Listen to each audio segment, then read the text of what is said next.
বাবার সাথে খারাপ আচরণ করো না। মা বাবার সাথে খারাপ আচরণ করলে যত বড় আল্লাহর ওলি হও কাজ হবে না। মা বাবার সাথে বেয়াদবি করলে মরার আগে মুখে কালেমা বেরোবে না। চিল্লা এখন ঠিক কি না?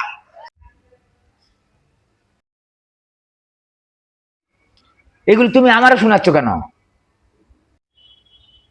তোরও শোনা মুখে, আরে আমি শুনতেছি।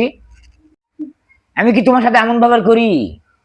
এখন করিস না, ভবিষ্যতে যদি করিস, পাশের বাড়ির ওই ছেলে মায়ের ঘর থেকে বের করে দিছে, আল্লাহ না করুক আমারও যদি ওই রকম হয়, ঘর থেকে বের করে দেয়, তাহলে আমি কি করব? শুনি মায়ের নাকি বৃদ্ধাশ্রমে পাঠাইছে, আমারও যদি বৃদ্ধাশ্রমে পাঠাও তাহলে আমার কি হবে? কি? আরে আরে আরে, কান্দে না কান্দে না কান্দে না কান্দে না কান্দে না, আমার ধরিস না ধরিস না।